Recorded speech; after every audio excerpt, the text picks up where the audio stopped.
ਸਾਧੀਆਂ ਉਦੋਂ ਤਾਂ ਪਿਛਲੇ ਅਧਿਆਏ ਦੇ ਵਿੱਚ ਬੇਦੀਆਂ ਨੇ ਰਾਜ ਪਾ ਲਿਆ, ਜਿਹੜੇ ਸੀਗੇ ਸੋਢੀ ਉਹ ਚਲੇ ਗਏ ਤਪ ਕਰਨ ਵਾਸਤੇ। ਬਹੁਤ ਦੇਰ ਤੱਕ ਰਾਜ ਕਰਦੇ ਰਹੇ, ਫਿਰ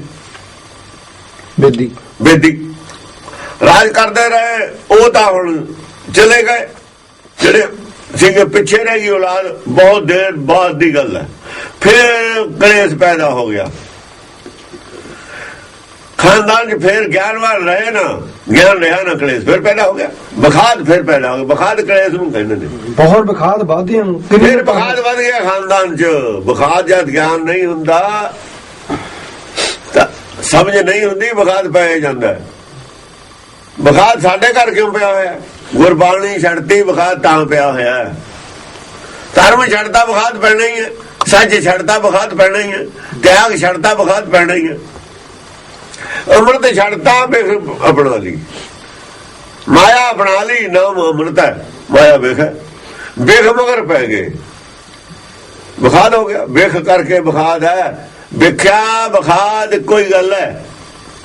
ਵੇਖਿਆ ਬਖਾਦ ਦਾ ਬੀਜ ਹੈ। ਬਖਾਦ ਫਿਰ ਪੈਦਾ ਹੋ ਗਿਆ। ਕਿਨੀ ਰਤਾ ਹੈ ਸਾਧੀਆਂ, ਕਿਸੇ ਤੋਂ ਨਹੀਂ ਸਾਧਿਆ ਗਿਆ, ਸਮਝਾਏ ਨਹੀਂ ਗਏ, ਸਾਧਨ ਨਾਲ ਸਮਝਾਏ ਗਏ। ਇਹ ਬਖਾਦ ਸਮਝਾਏ ਤੇ ਦੂਰ ਹੁੰਦਾ ਨਹੀਂ ਸਮਝਾਇਆ, ਸਮਝਾਈ ਕ੍ਰਿਸ਼ਨ ਬਥੇਰਾ ਸਮਝਾਉਂਦਾ ਰਿਹਾ, ਕੋਈ ਸਮਝਿਆ? ਉਹ ਇੱਕ ਚੀਜ਼ ਸਮਝਾਈ ਹੋਈ ਆ ਵੀ ਬਖਾਦ ਜਿਹੜਾ ਹੈਗਾ ਇਹ ਨਾਸ ਦਾ ਘਰ ਹੁੰਦਾ, ਇਹ ਕੋਲ ਨਾਸ ਕਰ ਦਿੰਦਾ। ਬਖਾਦ ਜਿਹਦੇ ਘਰ ਜਾਓਗੇ ਉਹਨੂੰ ਦੁਸ਼ਮਣ ਦੀ ਲੋੜ ਨਹੀਂ। ਬਖਾਦ ਇਹ ਦੁਸ਼ਮਣ ਹੈ, ਸਿੱਖਾਂ ਦੇ ਬਖਾਦ ਆ ਜਿਹੜਾ, ਇਹੀ ਦੁਸ਼ਮਣ ਹੈ।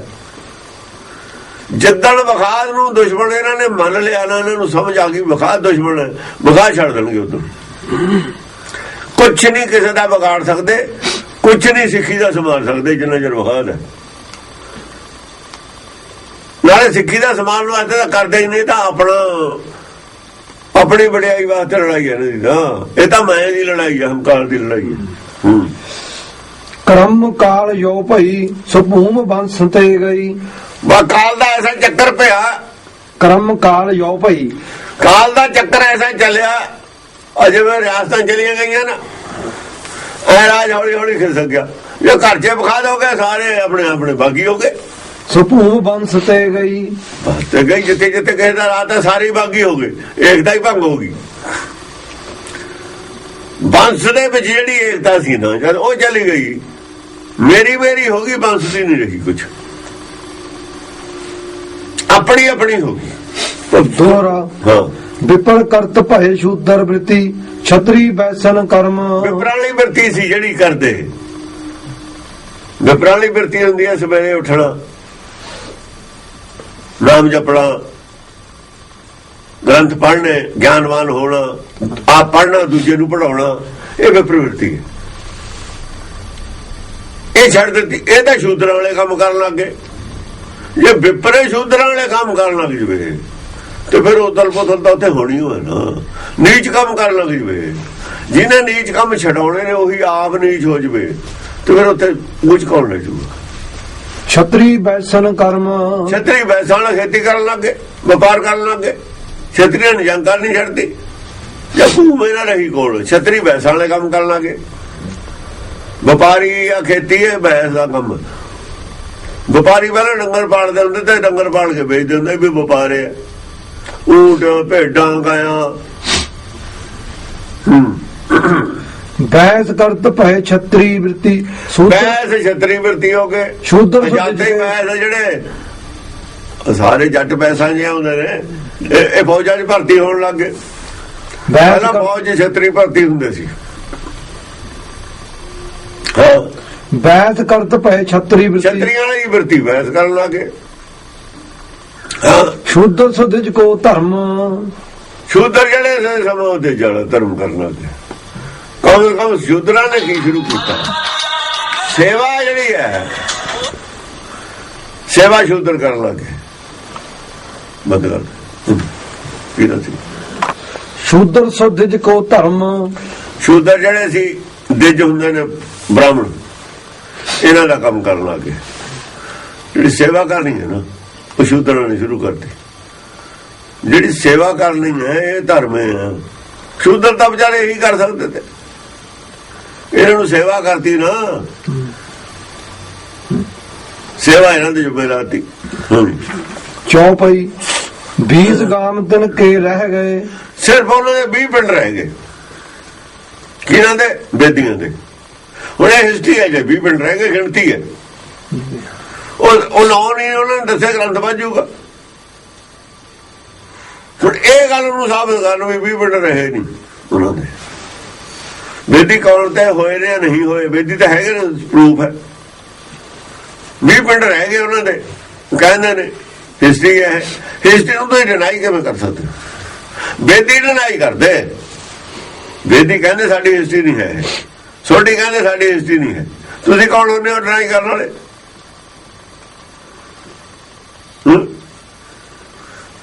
ਹਾਂਜੀ। ਜਨਮੋਂ ਕਰਤ ਕਿਰਸਾਨੀ ਭਏ। ਜਿਨ੍ਹਾਂ ਦੇ ਵਿੱਚ ਉਹ ਖੇਤੀ ਕਰਨ ਲੱਗੇ। 20 ਪਿੰਡਾਂ 'ਚ ਖੇਤੀ ਉਹ ਕਰਨੀ ਸੀ, ਇਹ 20 ਪਿੰਡਾਂ 'ਚ ਕਿਰਸਾਨੀ ਕਰਨ ਲੱਗੇ। ਬਹੁਤ ਕਾਲ ਇਹ ਭਾਂਤ ਬਿਤਾਇਓ। ਬਹੁਤ ਦੇਰ ਤੱਕ ਇਹੀ ਕੰਮ ਚੱਲਦਾ ਰਿਹਾ, ਬਹੁਤ ਦੇਰ ਤੱਕ ਇਹੀ ਕੰਮ ਚੱਲਦਾ ਰਿਹਾ। ਜਨਮ ਸਮੇਂ ਨਾਨਕ ਕੇ ਆਇਓ। ਨਾਨਕ ਦੇ ਜਨਮ ਦਾ ਸਮਾਂ ਆ ਗਿਆ।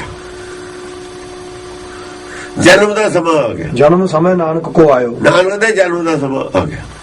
ਦੋਹਰਾ ਤਿੰਨ ਬੇਦੀਆਂ ਕੀ ਕੁਲ ਵਿਖੇ ਪ੍ਰਗਟੇ ਨਾਨਕ ਰਾਏ। ਤਿੰਨ ਬੇਦੀਆਂ ਕੀ ਕੁਲ ਵਿਖੇ ਪ੍ਰਗਟੇ ਨਾਨਕ ਰਾਏ। ਉਹਨਾਂ ਬੇਦੀਆਂ ਦੀ ਕੁਲ ਚ ਨਾਨਕ ਰਾਏ ਪ੍ਰਗਟ ਹੋਏ ਨੇ। ਸਭ ਸਿੱਖਣ ਕੋ ਸੁਖਦਾ ਜਾਂਦਾ ਪੈ ਸਹਾਇ। ਸਾਰੇ ਸਿੱਖ ਜਿਹੜੇ ਸੀਗੇ ਜਿਨ੍ਹਾਂ ਨੇ ਨਾਨਕ ਤੋਂ ਸਿੱਖਿਆ ਲੈ ਲਈ, ਉਹਨਾਂ ਨੂੰ ਸੁਖ ਦਿੱਤਾ, ਵੰਡਿਆ। ਸਿੱਖਿਆ ਹੀ ਸੁਖ ਹੈ। ਨਾਨਕ ਨੇ ਸੁਖ ਨਹੀਂ ਦਿੱਤਾ ਕਿਸੇ ਨੂੰ ਵੀ। ਸਭ ਸਿੱਖਣ ਕੋ ਸੁਖ ਦਏ। ਉਹ ਸਿੱਖਿਆ ਦਿੱਤੀ ਉਹੀ ਸੁਖ ਹੈ। ਸੁਖ ਨਹੀਂ ਦੇ ਸਕਦਾ ਕੋਈ ਕਿਸੇ ਨੂੰ। ਬਸ ਜਿਹੜੀ ਸਿੱਖਿਆ ਦਿੱਤੀ ਹੈ ਉਹੀ ਸੁਖ ਹੈ। ਜਾਂ ਤਾਂ ਭਾਈ ਸਹਾਈ, ਸਹਾਈ ਜਾਂ ਤਾਂ ਭਾਈ ਸਿੱਖਿਆ ਹੀ ਸਹਾਈ ਭਾਈ। ਜਾਂ ਤਾਂ ਸਿੱਖਿਆ ਹੀ ਸਹਾਇਤਾ ਕਰੂਗੀ। ਸਿੱਖਿਆ ਹੀ ਹਰ ਵਕਤ ਨਾਲ ਰਹਿੰਦੀ ਹੈ। ਸਿੱਖਿਆ ਹੀ ਗੁਰ ਹੈ। ਜਿਹੜੀ ਗੁਰ ਸਾਖੀ ਆ ਨਾ, ਸਾਖੀ ਦਾ ਨੂੰ ਸਿੱਖਿਆ ਹੁੰਦਾ, ਸਿੱਖਿਆ ਦਾ ਨੂੰ ਸਾਖੀ ਹੁੰਦਾ। ਇਹ ਨਾਲ ਰਹਿੰਦੀ ਹੈ। ਗੁਰ ਮੇਰੇ ਸੰਗ ਆ ਜਿਹੜਾ ਨਾ, ਉਹ ਸਿੱਖਿਆ ਵਾਲਾ ਗਿਆਨ ਹੀ ਸੰਗ ਰਹਿੰਦਾ ਹੁੰਦਾ, ਔਰ ਆਦਮੀ ਨਹੀਂ ਸੰਗ ਰਹਿੰਦਾ ਹੁੰਦਾ। ਇਹ ਇੱਕ ਪ੍ਰੋਗਰਾਮ ਪਿਛਲਾ ਦੱਸਿਆ ਹੋਇਆ। ਖਾਲਸਾ ਬਹੁਤ ਦੇਰ ਦੇ ਕਹਿੰਦੇ ਨੇ ਪ੍ਰਗਟ ਹੋਊਗਾ, ਪ੍ਰਗਟ ਹੋਊਗਾ, ਪ੍ਰਗਟ ਹੋਊਗਾ। ਜੇ ਤਾਂ ਹੁਣ ਖਾਲਸਾ ਹੋ ਗਿਆ ਪ੍ਰਗਟ, ਫੇਰ ਗੁਰਮਤਿ ਪ੍ਰਗਟ ਹੋਗੀ। ਫਿਰ ਤਾਂ ਇਹ ਮੰਨ ਲਿਓ ਵੀ ਜਿਹੜੀ ਗੱਲ ਕਹੀ ਸੀ ਨਾ, ਪੰਥ ਚਲੇ ਤਬ ਜਗਤ ਮੇਂ ਜਬ ਤੁਮ ਕਰੋ ਸਹਾਇ। ਇਹ ਗੱਲ ਸੱਚੀ ਹੁਣ ਹੋ ਰਹੀ ਹੈ, ਹੋ ਜਾਣੀ ਹੈ। ਲੀ ਤਾਂ ਉਖੜੇ ਹੋਏ, ਲੀ ਤੋਂ ਜਦ ਉਖੜ ਗਈ ਗੱਲ ਸਿੱਖੀ ਦੀ, ਲੀ ਤੇ ਲਿਆਊਗਾ ਹੀ ਖਾਲਸਾ ਦੁਬਾਰਾ। ਜੇ ਤਾਂ ਇਹ ਗੱਲ ਜੇ ਲਿਖੀ ਹੋਈ ਹੈ ਇਹ ਦੁਬਾਰਾ ਹੋਗੀ, ਫਿਰ ਸੱਚ ਹੈ ਸਭ ਕੁਝ। ਇਹ ਕੀ ਜਵਾਬ ਦੇਣਗੇ ਇਹਦੇ ਵਿਰੋਧੀ ਇਸ ਗੱਲ ਦਾ? ਇਹ ਹੁਣ ਸਾਹਮਣੇ ਪ੍ਰਤੱਖ ਹੈ, ਇਹਨਾਂ ਨੂੰ ਕਿਸੇ ਨੂੰ ਨਹੀਂ ਪੁੱਛਣਾ। ਇਹ ਤਾਂ ਅੰਗਰੇਜ਼ਾਂ ਦੇ ਚੇਲੇ ਨੇ, ਰਾਜ ਦਾ ਪੈਂਟਾ ਪਾਈ ਫਿਰਦੇ ਨੇ। ਇਹਨਾਂ ਨੂੰ ਐ ਲੱਗਦਾ ਕਿਸੇ ਜ਼ਮਾਨੇ 'ਚ ਹੋਣਗੇ ਅੰਗਰੇਜ਼, ਉਹਦੀ ਇੱਜ਼ਤ ਹਿੰਦੁਸਤਾਨੀਆਂ ਦੇ ਦਿਮਾਗ ਤੇ। ਇਹਨਾਂ ਦੇ ਜੇ ਦਿਮਾਗ ਤੇ ਇੱਜ਼ਤ ਹੈ ਨਾ, ਹੁਣ ਇਹ 300-400 ਸਾਲ ਪੁਰਾਣਾ ਦਿਮਾਗ ਹੈ ਇਹਨਾਂ ਦਾ। ਫਿਰ ਜਿਹੜੀ 300-400 ਸਾਲ ਪਹਿਲਾਂ ਮਾਨਸਿਕਤਾ ਸੀ, 200 ਸਾਲ ਪਹਿਲਾਂ ਮਾਨਸਿਕਤਾ ਸੀ ਨਾ ਹਿੰਦੁਸਤਾਨੀ ਦੀ, ਅੰਗਰੇਜ਼ ਦੀ ਇੱਜ਼ਤ ਵਾਲੀ, ਇਹਨਾਂ ਦੇ ਦਿਮਾਗ ਦੀ ਉਹ ਇਹਨਾਂ ਦੀ ਅਵਸਥਾ ਉਹ ਹੈ, ਇਹਨਾਂ ਪੈਂਟ ਵਾਲਿਆਂ ਦੀ। ਖਾਲਸੇ ਦੀ ਨਹੀਂ ਹੈ, ਖਾਲਸੇ ਦੀ ਹੁਣ ਵੀ ਨਹੀਂ ਹੈ, ਪਹਿਲਾਂ ਵੀ ਨਹੀਂ ਰਹੀ, ਕਦੇ ਵੀ ਨਹੀਂ ਰਹੀ ਖਾਲਸੇ ਦੀ ਮਾਨਸਿਕਤਾ। ਕਦੇ ਵੀ ਨਹੀਂ ਅੰਗਰੇਜ਼ਾਂ ਨੂੰ ਸੁਪੀਰੀਅਰ ਸਮਝਿਆ, ਨਾ ਹੁਣ ਸਮਝੀਏ। ਸਿੱਖਾਂ ਨੇ ਕਦੇ ਵੀ ਨਹੀਂ ਸੁਪੀਰੀਅਰ, ਨਾ ਪੰਡਤ ਨੂੰ, ਨਾ ਕਾਜੀ ਨੂੰ, ਨਾ ਅੰਗਰੇਜ਼ ਨੂੰ, ਨਾ ਕਿਸੇ ਸਾਇੰਸਦਾਨ ਨੂੰ ਕਦੇ ਵੀ ਸੁਪੀਰੀਅਰ ਗਿਆਨ ਵਾਲਾ ਨਹੀਂ ਸਮਝਿਆ, ਕਦੇ ਵੀ ਪ੍ਰਭਾਵਿਤ ਨਹੀਂ ਹੋਇਆ, ਨਾ ਹੁਣ ਹੋਵੇ। ਸਾਰੇ ਖਾਲਸੇ ਤੋਂ ਪ੍ਰਭਾਵਿਤ ਹੋਣਗੇ। ਦੇਖ ਲਓ ਤੁਹਾਡੇ ਸਾਹਮਣੇ ਹੀ ਹੈ। ਉਹ ਤਾਂ ਲੱਭਦੇ ਨੇ ਵੀ ਸਾਨੂੰ ਗੁਰਮਤਿ ਦਾ ਗਿਆਨ ਦਿਓ। ਸਾਰੇ ਹੀ ਨੇ ਉਹਨਾਂ ਕੋਲ ਬੈਠੇ ਗਿਆਨਵਾਨ, ਲੈ ਲੈਣ ਜਿੱਤੇ ਮਿਲਦਾ। ਹੋਰ ਸਾਰੇ ਗਿਆਨ ਮਿਲ ਜਾਣਗੇ। ਮਿਜ਼ਾਈਲਾਂ ਬਣਾਉਣ ਵਾਲੇ ਹੈਗੇ, ਬੰਬ ਬਣਾਉਣ ਵਾਲੇ ਹੈਗੇ, ਸਾਰੇ ਹੀ ਨੇ ਗਿਆਨ ਵਾਲੇ, ਗਿਆਨਵਾਨ ਲੋਕ। ਇਹੀ ਨਹੀਂ ਹੈ ਗੁਰਮਤਿ ਕੀ ਹੈ, ਇਹ ਦੱਸਣ ਵਾਲਾ ਹੀ ਨਹੀਂ ਕੋਈ। ਸੁੱਖ ਕਿੱਥੋਂ ਮਿਲਦਾ, ਉਹ ਗਿਆਨ ਕਿਹੜਾ ਹੈ ਜਿੱਥੋਂ ਸੁੱਖ ਮਿਲਦਾ, ਉਹ ਸਿੱਖਿਆ ਕਿਹੜੀ ਹੈ ਜਿੱਥੋਂ ਸੁੱਖ ਮਿਲਦਾ ਹੈ। ਜਿੱਥੋਂ